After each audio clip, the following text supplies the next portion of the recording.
Bonjour, je vais vous présenter la première partie de la deuxième activité de ma situation d'apprentissage qui porte sur la concentration, donc c'est-à-dire l'assommacement des bactéries.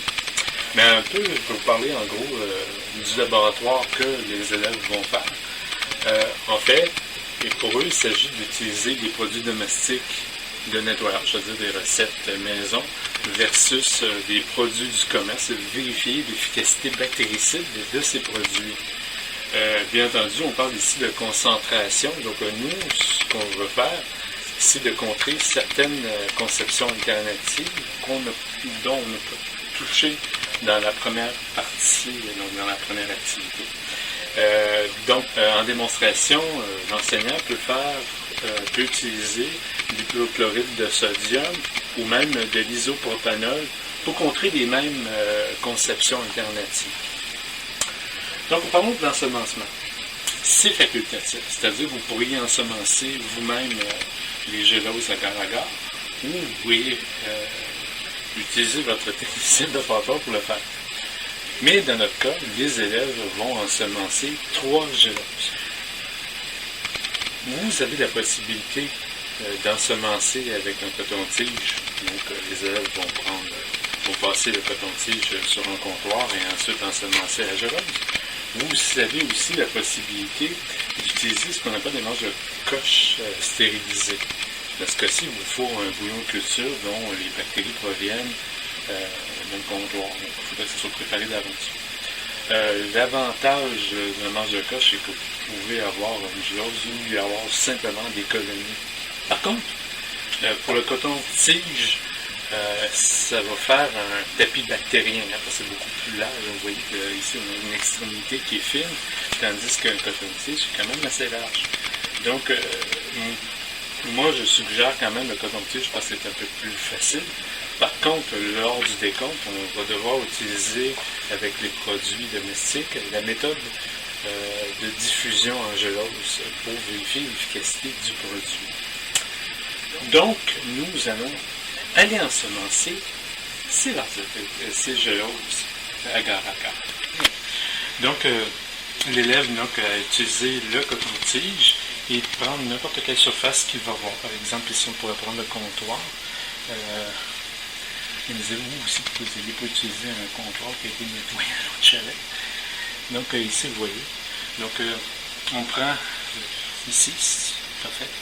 Vous soulevez rapidement et vous allez faire, faites attention parce que c'est quand même assez facile de... Donc on va mettre des ailes dessus, je dépêche un peu coller la gélose.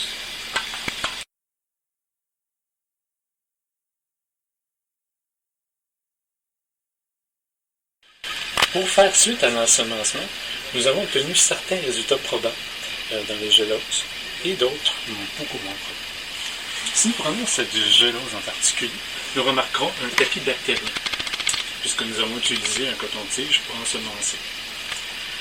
Donc, il nous faudra utiliser la méthode de diffusion en gélose, qui consiste à utiliser des disques de papier filtre qui sont trempés dans un produit. Donc ici, il va y avoir un disque par partie, et chacun des disques aura été trempé dans un produit différent. Pour faire un lien avec la mise en situation du deuxième cours, nous avons utilisé des produits domestiques et des produits du commerce pour faire du nettoyage. l'Erlenmeyer 1 et l'Erlenmeyer 2 contiennent de l'acide acétique à 2 concentrations différentes. L'Erlenmeyer 1 contient de l'acide acétique à 6,65% et la deuxième à 7%. Nous utilisons l'acide acétique dans ce cas-ci pour la conception erronée qui dit que la concentration est un synonyme de concentré ou de force. À des concentrations de 7 et vers 6,65% volume par volume, le résultat devrait être semblable pour l'effet bactéricide du vinaigre. Pour les produits dans l'Erlenmeyer 3 et 4, on retrouve du chlorure de N-diméthylbenzylammonium dans des concentrations différentes. Dans les faits, c'est la même concentration, mais nous allons présenter deux concentrations qui sont différentes. Pourquoi? Tout d'abord, on vise la conception alternative qui dit que une concentration va augmenter avec la quantité.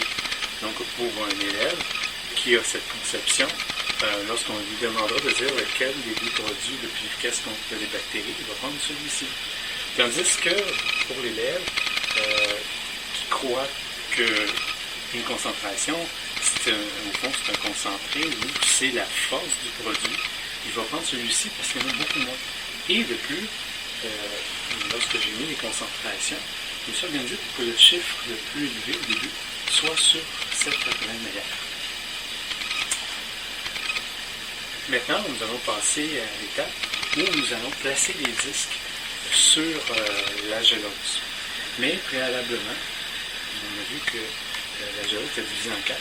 Il faut mettre le numéro du produit dans chacune des parties.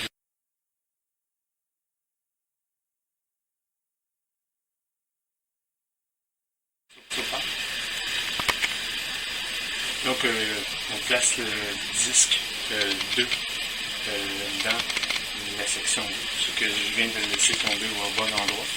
Préalablement, j'avais placé en testant la chose, j'ai mis mon premier disque pour la première concentration d'acide acétique qui était 6,65. Et un conseil, c'est de ne pas laisser traîner trop longtemps le disque à l'intérieur, puis lui donner très mou et difficile parce qu'il colle sur la piste. Donc on fait la même chose.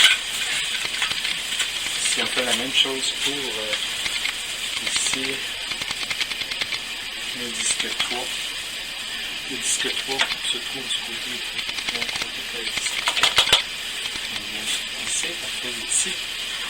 On fait la même chose pour le produit numéro 4 qui va être dans le coin ici, lors de PT. En classe, les élèves vont avoir des gants de caoutchouc, ou en latex plutôt, et ça va beaucoup mieux, ça colle un peu moins que les gants que j'ai actuellement. Là,